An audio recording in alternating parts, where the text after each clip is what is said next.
गुजरात के अमरेली तालुका के कई गांवों में बरसात दर्ज की जा रही है। अमरेली के मोटा गोरखवाड़ा, देवरिया, नाना गोरखवाड़ा, प्रालिया, राजस्थली जैसे कई गांवों में धुआंधार बरसात से लोगों को गर्मी से राहत मिली। धुआंधार बरसात से बाजारों में पानी भर गया, वहीं किसानों में भी खुशी का माहौल देखा गया।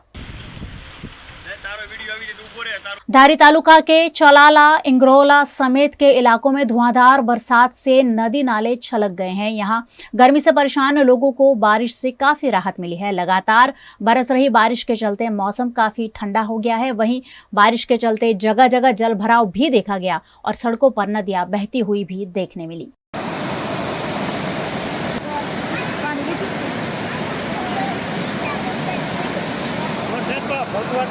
अमरेली के जाफराबाद में भी भारी बरसात दर्ज की जा रही है। यहां खालासा कंधारिया गांव में बिजली गिरने की घटना भी सामने आई है, जिसके चलते सूखे घास में आग लग गई। पशुओं के लिए रखे हुए घास में आग लगने से अफरा तफरी का माहौल देखा गया। राजूला नगर पालिका के दमकल दस्तों ने मौके पर पहुंचकर आग पर काबू पाया, लेकिन दुर्घटना से किसानों को काफी नुकसान हुआ है।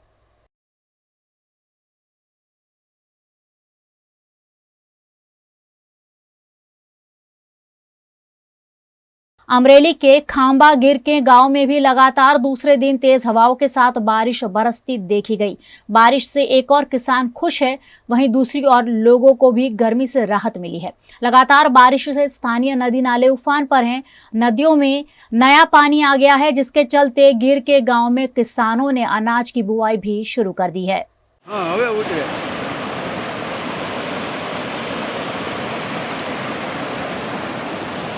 बोल धावड़िया पूर्व में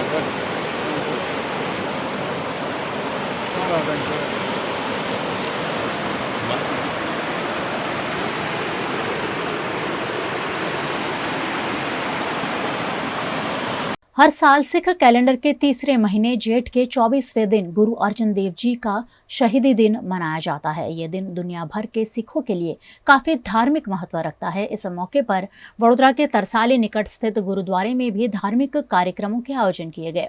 अर्जुन देव जी सिख धर्म के पहले शहीद थे और उन्हें उनके महान कार्यों के लिए जाना जाता है। देश भर के गुरुद्वारों में इस दिन पर धार्मिक कार्यक्रमों के साथ साथ श्री गुरु ग्रंथ साहिब का पाठ किया जाता है। वहीं लंगर में भोजन का वितरण भी होता है। तरसाली के गुरुद्वारे में भी बड़ी संख्या में गुरु अर्जन देव जी का शहीद दिवस मनाने सिख समुदाय के लोग एकत्रित हुए और यहां आयोजित लंगर का भी लाभ लिया। आज का जिहड़ा गुरपुरब है, धन साहिब श्री गुरु अर्जन देव जी धरन गगन नव खंड में जोत स्वरूपी रहो पार, अन मतरा कछ भेद नहीं गुरु अर्जन परदा कहार। धन गुरु अर्जन देव महाराज जी ने दिल्ली ਦੀ ਸੰਗਤ ਦੀ ਬੇਨਤੀ ਨੂੰ ਪ੍ਰਵਾਨ ਕਰਦਿਆਂ ਚੰਦੂ ਦੀ ਲੜਕੀ ਦਾ ਰੀਤਾ ਨਕਾਰਦਿਆਂ ਹੋਇਆਂ ਸੰਗਤਾਂ ਦੀ ਬੇਨਤੀ ਨੂੰ ਮੁੱਖ ਰੱਖਦਿਆਂ ਹੋਇਆਂ ਸਤਿਗੁਰਾਂ ਨੇ ਲਾਹੌਰ ਵਿਖੇ ਤੱਤੀ ਤਵੀ ਤੇ ਬੈਠ ਕਰਕੇ ਸ਼ਹੀਦੀ ਪ੍ਰਾਪਤ ਕੀਤੀ। ਗੁਰੂ ਦੇ ਭਾਣੇ ਨੂੰ ਮਿੱਠਾ ਕਰਕੇ ਮੰਨਣਾ ਕੀਤਾ ਹੈ।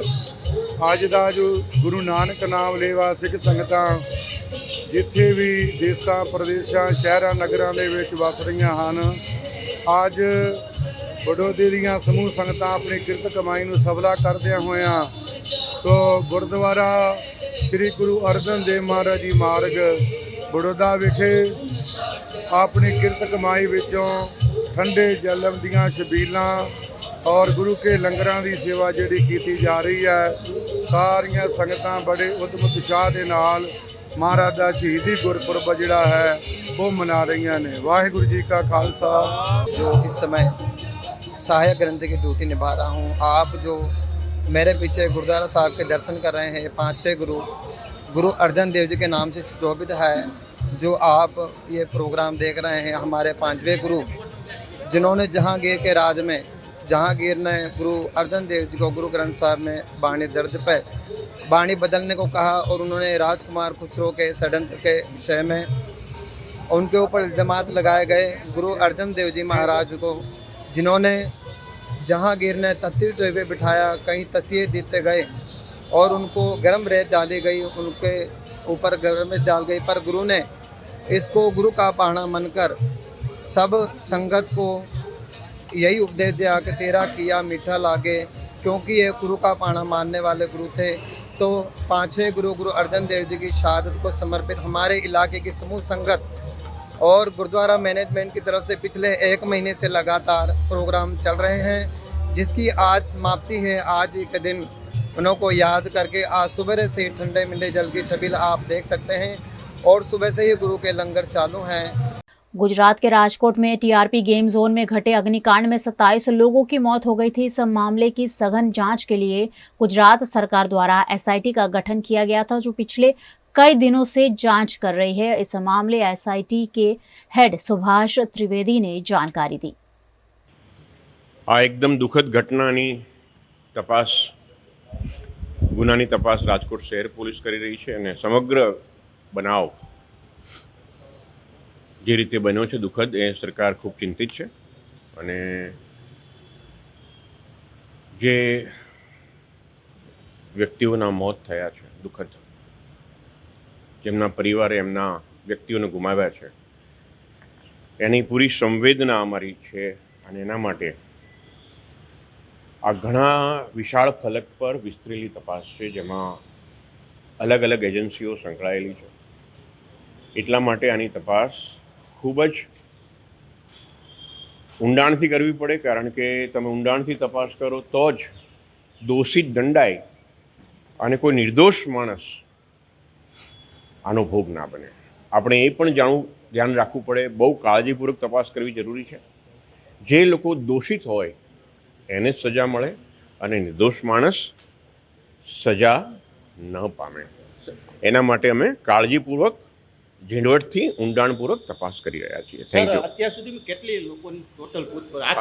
ઘણા બધા લોકોની પૂછપરછ કરવામાં આવી છે, ઘણા દસ્તાવેજો કબજે કરવામાં આવ્યા છે। અલગ અલગ કોર્પોરેશનમાં કેવા પ્રકારની કામગીરી છે, ફાયર વિભાગની કામગીરી કેવા પ્રકારની છે, ફાયર સેફટી એક્ટ 2013-2023 સુધીના જોગવાઈઓનો ફાયર ડિપાર્ટમેન્ટમાં શું અમલ થઈ રહ્યો છે, અન્ય વિભાગ શું કાર્યવાહી કરી રહી છે, જીડીસીઆર અને ગ્રુડામાં શું નિયમો છે, એમાં ક્યાં વાયોલેશન થયું છે, ભવિષ્યમાં નિયમો આપણે શું ધ્યાન રાખવાનું છે, ટાઉન પ્લાનિંગ ડિપાર્ટમેન્ટ દ્વારા શું ભૂલો થઈ છે કે પછી નિષ્કાળજી રાખવામાં આવી છે, અન્ય કોર્પોરેશનમાં પણ આ પ્રકારની ગાઈડલાઈન આપી શકાય અને ભવિષ્યમાં આવા પ્રકારની કોઈ દર્દનાક બનાવ ન બને એના માટે તલસ્પર્શી તપાસ થાય છે અને બિલકુલ ન્યાયી, નિષ્પક્ષ અને તટસ્થ તપાસ થશે, જેની હું संपूर्ण खातरी आपू। गुजरात के वडोदरा के समा में घटे हिट एंड रन मामले पुलिस ने दुर्घटना को अंजाम देने वाले ध्रुव कनोजिया को हिरासत में ले लिया है। ध्रुव अपने जीजाजी की स्कॉर्पियो कार लेकर जा रहा था। उस दौरान उसने वॉक करने निकले पति पत्नी को चपेट में ले लिया था, जिसमें पत्नी की मौके पर ही मौत हो गई, जबकि गंभीर रूप से घायल पति को अस्पताल में इलाज के लिए ले जाया गया, जहां इलाज चल रहा है। इस मामले एच डिवीजन के एसीपी ने जानकारी दी। बाबूभाई प्रजापति ने एक एफआईआर दर्ज करवाई है समा पुलिस स्टेशन में। कल रात जो एक्सीडेंट का हादसा हुआ, उतनी बहन शिल्पा बहन और उनका बनेवी विपुल भाई रोड पे, केनाल रोड पे टहलने के लिए गए थे, तब अचानक एक स्कॉर्पियो गाड़ी है और उसने टक्कर मार दी, जिसमें शिल्पा बहन की डेथ हो गई और अभी विपुल भाई है अहमदाबाद हॉस्पिटल में सारवार ले रहे हैं। सर, आरोपी का क्या बैकग्राउंड है? कार की आरोपी लॉन्ड्री प्रेस का काम कर रहा है, यहाँ समा विस्तार में ही रहता है। उसका नाम ध्रुव कनोजिया है, उनकी उम्र 23 साल है। उनके पास कोई लाइसेंस नहीं है। उनकी पूछताछ के और तहकीकत के दौरान पता चला कि उसके पास लाइसेंस नहीं है और वो अचानक एक्सीलेटर पैर चला जाने की वजह से ओवर स्पीड हो जाने की वजह से कंट्रोल नहीं रहा। उसकी वजह से पहले रिक्शे को टक्कर मारी, बाद में जो पत्नी जा रहे थे उसको हॉस्पिटल में लिया और जो हॉस्पिटल बाजू नज़दीक के उसके परिसर में जाके वहाँ पलटी खा गई। वैसे घर से वो टहलने के लिए निकला था, गाड़ी लेके घुमाने के लिए सिर्फ निकला था। अभी हमने आईपीसी की 304 जो धारा है हिट एंड रन के तहत हमने केस दर्ज किया है, जो मतलब नॉन बेलेबल है और सेशन ट्रायल पे, तो उनकी तरफ हिसाब से हमने वो किया है, केस दर्ज किया है। अभी तहकीकात चालू है। गुजरात के वडोदरा में महानगर पालिका की सामान्य सभा का आयोजन लोकसभा चुनाव की आदर्श आचार संहिता के चलते कई महीनों के बाद किया गया, जिसमें फिर एक बार भारतीय जनता पार्टी के नगर सेवक आशीष जोशी ने हरनी बोट कांड का मुद्दा उठाया। स्कूल संचालकों द्वारा पालिका के प्लॉट में चलाई जा रही स्कूल का 54 लाख किराया लेने की मांग की है। बोट कांड ने આજે 4 થી 5 મહિનાનો સમય જ્યારે વીતી ગયો છે, કોન્ટ્રાક્ટરો પર પગલાં લેવાયા, છૂટી પણ ગયા કેટલાક જામીન પર. ક્યાંક ને ક્યાંક કોર્પોરેશનના અધિકારી અને શાળા સંચાલકો પણ આમાં જવાબદાર છે. ત્યારે જે શાળા સંચાલકોએ આ 300 રૂપિયા કમિશન વચ્ચેથી લઈને આ બાળકોને કોટિયા બંધુના હવાલે કરી દીધા હતા અને આ 300 રૂપિયા લેવામાં એમનો જીવ ગયો બાળકોનો. એ બાળકોને ન્યાય અપાવવા હું પહેલા દિવસથી લડત ચલાવું છું. જ્યારે પણ બોટકાંડની વાત આવે છે ત્યારે શાળા સંચાલકો પણ ક્યાંક ને ક્યાંક જવાબદાર છે. જો આપણે કશું ના કરી શકતા હોય ત્યારે મેં આજે કમિશનરશ્રીનું એટલે ધ્યાન દોર્યું છે કે 40 વર્ષથી ચાલતી આ શાળા એની સામે આવેલું સૂર્યનગર ગરબા ગ્રાઉન્ડ જે કોર્પોરેશનની માલિકીનું છે, એ માલિકી કોર્પોરેશનની હોવાથી કોર્પોરેશન દ્વારા બનાવના 2 થી 3 દિવસ બાદ ત્યાં પંચનામું કરીને વોર્ડ ઓફિસર અને જમીન મિલકત શાખાની ટીમે ત્યાં તાળા મારી સીલ મારીને એ ગ્રાઉન્ડ પોતાના હસ્તક લીધું. ત્યારે એટલું તો સાબિત થાય છે કે કોર્પોરેશન આ શાળા ગ્રાઉન્ડ વાપરતી હતી અને એને સીલ મારવામાં આવ્યું છે. તો 40 વર્ષથી આ શાળા આ ગ્રાઉન્ડ વાપરે છે, ઉપયોગમાં લે છે અને લગભગ શૈક્ષણિક કાર્ય જે 270 થી 80 દિવસ વાર્ષિક ચાલતું હોય ત્યારે હાલની તો એક દિવસની લાગત જ 10,000 થી વધુ રૂપિયાની છે. આપણે કોર્પોરેશનમાં પૈસા ભરીએ તો હંગામી ધોરણે આખું ગ્રાઉન્ડ વાપરવું હોય તો વોર્ડ ઓફિસરને મેં પૂછી તપાસ કરી તો હાલનો રેટ 10,000 રૂપિયા છે. તો 40 વર્ષ પહેલાં જે કોઈ ભાવ હોય અને આજનો ભાવ, નહીં તો પછી વચ્ચેનો કોઈ રકમ કાઢીને પણ દાખલો બેસાડવા માટે ફક્ત જો 500 રૂપિયા પણ આ 270 દિવસના ગણવામાં આવે તો 40 વર્ષના 270 દિવસ પ્રમાણે આ શાળાએ લગભગ 10,800 દિવસ આ કોર્પોરેશનનું ગ્રાઉન્ડ વાપર્યું છે. અને 10,800 દિવસની લાગત જો ફક્ત 500 રૂપિયા ગણવામાં આવે તો 54 લાખ રૂપિયાની માતબર રકમ થાય છે. આ રકમ વસૂલીને દાખલો બેસાડીને પીડિત પરિવારોમાં વેચી દેવામાં આવે તો જેણે એમના પુત્ર પુત્રી ગુમાવ્યા છે એ લોકોને પણ સાંત્વના મળશે કે વડોદરા મહાનગરે શાળા સંચાલકો વિરુદ્ધ પણ પગલાં લીધા છે, એવી મેં આજે રજૂઆત કરી છે. वहीं वार्ड नंबर 9 के भारतीय जनता पार्टी के युवा नगर सेवक श्रीरंग आयरे ने गोत्री यश कॉम्प्लेक्स पर बनाए गए सर्कल को सन सिटी सर्कल नाम दिए जाने का विरोध करते हुए सर्कल को पारेश्वर महादेव सर्कल नाम देने की मांग की. જેવી રીતે ઇલેક્શન વોર્ડ નંબર 9 અને ઇલેક્શન વોર્ડ નંબર 10ની અંદર યશ કોમ્પ્લેક્સ પાસે આવેલું જે આ સર્કલ જે બનાવવામાં આવ્યું છે તે સર્કલ સન સિટીના નામનું સર્કલ બનાવવામાં આવ્યું છે. વારંવાર આ સર્કલ માટે જ્યારે ચારેય કાઉન્સિલર અને વોર્ડ નંબર 9ના ચારેય કાઉન્સિલર, વોર્ડ નંબર 10ના એમ કરીને ટોટલ 8 કાઉન્સિલરોએ જ્યારે આ સર્કલ માટે વિરોધ કર્યો હોય, કેમ કે કોઈપણ બિલ્ડરોના નામથી આ સર્કલ બનાવી દેવામાં આવે એ ક્યારેય યોગ્ય નથી. કેમ કે જ્યારે પૂર્વ જે કાઉન્સિલર હતો, પૂર્વ સભાસદ હતા, તેમના દ્વારા પણ એ પારેશ્વર મહાદેવના નામનું સર્કલ બને. કેમ કે ગોત્રી વિસ્તારની અંદર જ્યારે પારેશ્વર મહાદેવ નામનું સર્કલ બને અને પારેશ્વર મહાદેવ જે પૌરાણિક મંદિર છે ગોત્રી વિસ્તારનું, તો એ મંદિરના નામ પર એ સર્કલ બને. સાથે ના કે એવું કોઈ સર્કલ બનાવવામાં આવે કે જેવી રીતે આપણે જોઈએ કે પહેલાં જ્યારે ગેંડા સર્કલ હોય, પછી બુલ સર્કલ હોય, એવી રીતે ખિસકોલી સર્કલ હોય તો પ્રાણીઓના નામે કરવામાં આવતા હતા. હવે જ્યારે બિલ્ડરોના નામે કરવામાં આવે છે, જેવી રીતે નીલંબર સર્કલ છે, હવે સન સિટી સર્કલ છે, એટલે આવનારા સમયમાં કોઈ સર્કલ એવી રીતે કોઈ બિલ્ડરોના નામે ન થાય તેના માટે આજના દિવસે અહીંયા રજૂઆત કરી છે કે જે યશ કોમ્પ્લેક્સ ગોત્રી પાસે જે સર્કલ બનાવવામાં આવ્યું છે એ સર્કલનું નામ पारेश्वर महादेव सर्कल કરવામાં આવે. वडोदरा के मानेजा फाटक निकट राधा कृष्ण पार्क सोसाइटी में एक साथ 8 से 9 मकान का आगे का हिस्सा धराशायी होने से हड़कंप मच गया।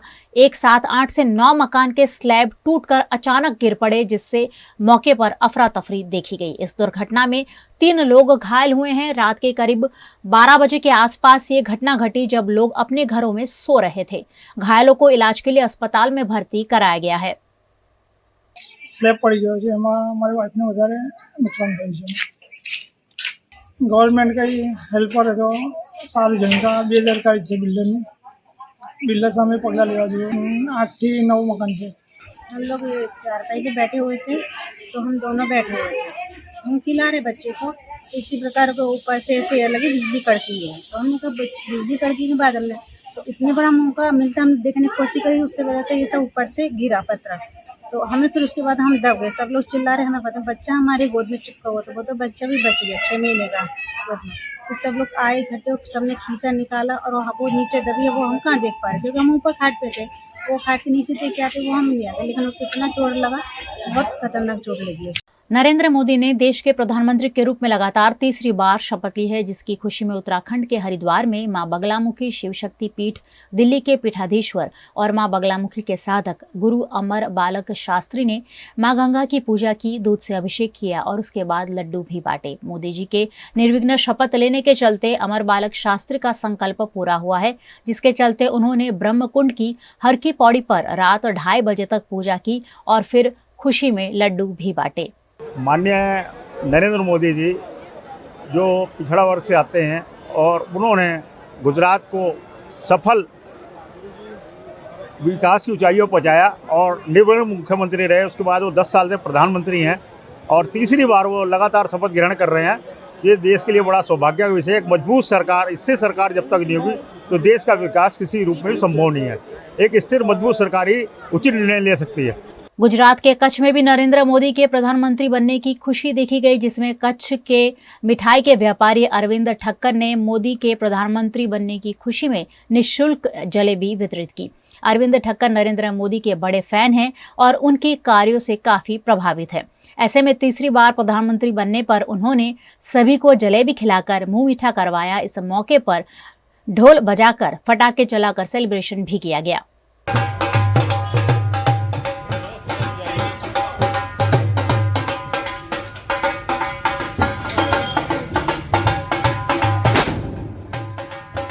राजकोट में घटे अग्निकांड के बाद गुजरात में फायर सेफ्टी को सुनिश्चित किया जा रहा है। इसी के तहत अरवली के मोड़ासा में गैस के सीएनजी पंप पर आग लगने जैसी दुर्घटना पर काबू पाने के लिए मॉक ड्रिल आयोजित की गई। गैस पंप में अगर आग लग जाती है तो कैसे उस पर काबू पाया जा सकता है, उस पर कर्मचारियों को प्रशिक्षण दिया गया। साबरमती स्टेशन पर गाड़ी में गैस लीकेज थता सीएनजी स्टेशन पर आग लागવાનો एक कॉल मोड़ासा नगरपालिकाने મળેલો હતો। તરત ફાયર વિભાગની ટીમ તાત્કાલિક સ્થળ પર આવી ત્યારે એક મોકડ્રીલનું આયોજન હતું એ રીતનું એ હતું। તો ફાયર વિભાગ દ્વારા તાત્કાલિક આવી અને 2 ગાડી સાથે ફાયર ફાઇટિંગ કરી અને એક સરસ રીતે આગ લાગે સીએનજી સ્ટેશન પર તો કઈ રીતની આગ બુઝાવવાની કામગીરી થાય એ મોકડ્રીલ કરવામાં આવી। गुजरात के वडोदरा में बीएमसी कार्यालय निकट के व्रज सिद्धि टावर में टाउन प्लानिंग शाखा द्वारा सील लगाने की कार्यवाही की गई।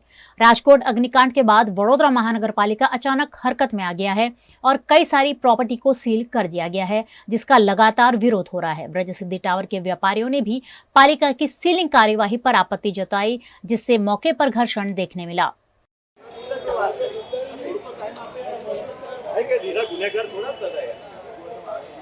એવું નહીં સાહેબ, હું તમને રિક્વેસ્ટ કરી વાત કરી અને પછી હા બરાબર જો અત્યારે એનઓસી માટેની દોડ્યા બધા મારી વાત સાંભળો પહેલા એટલા દિવસથી હેરાન કર્યા બધા પ્રયત્ન કર્યા એનઓસી માટેના અને હવે અત્યારે આટલી વાત છે બિલ્ડર છો ને એમની જો આટલી કરી આપણને મળી જાય છે મેં કીધું તમારે બરાબર લાઈન પર ચાલીએ છીએ આપણે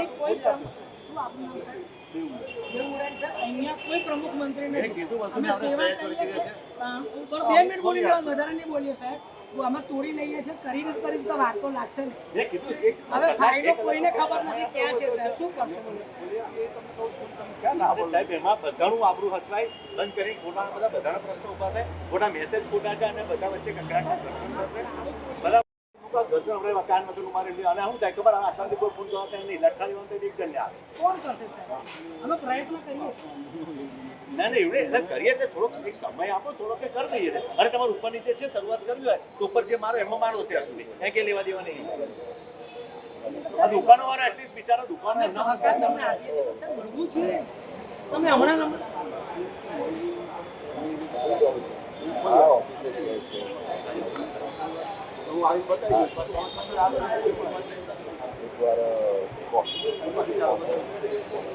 એમનું જે બિલ્ડિંગ પર ઓક્યુપાય સર્ટિફિકેટ જોઈએ એ યુજીસ પરમિશન જે જોઈએ એ નથી એના અનુસંધાને આજે ટાઉન પ્લાનિંગ વિભાગ તરફથી અમે એમને સીલ કર્યા છે। मध्य प्रदेश के मंदसौर में एक निजी अस्पताल में उस समय हंगामा हो गया जब यहां भर्ती मरीज को रेफर करने के बाद इंदौर में मरीज की मौत हो गई। नाराज परिजन मृतक युवक के शव को इंदौर से मंदसौर लाए और फिर हॉस्पिटल के बाहर घंटों तक प्रदर्शन किया और चिकित्सकों की लापरवाही के आरोप लगाए। दरअसल मंदसौर की सिद्धिविनायक मल्टी स्पेशलिटी हॉस्पिटल में भर्ती नरसीपुरा के निवासी राम प्रसाद कुमावत की मौत हो जाने पर परिजनों ने अस्पताल प्रबंधन पर लापरवाही के आरोप लगाए और परिजनों ने सड़क पर शव रखकर चक्का जाम कर प्रदर्शन भी किया। नरसिंहपुरा के व्यक्ति की मृत्यु हुई है तो जो परिवारजन है उनका आरोप है हॉस्पिटल के ऊपर इनके द्वारा डॉक्टर द्वारा नेग्लिजेंसी की गई है। इस संबंध में इसमें अग्रिम जो अस्पताल प्रबंधन है उनके बीच बातचीत हुई है और इस आधार पर ये लोग डेड बॉडी को लेकर यहाँ से जा रहे हैं। उनका कहना था कि इनके द्वारा नेग्लिजेंसी की गई है तो उस पर कार्रवाई की जाए, तो जो भी उचित कार्रवाई है वो की जाएगी। अस्पताल प्रबंधन उनके बीच आपस में बातचीत हुई है और उसके आधार पर ये लोग यहाँ से रवाना हुए हैं।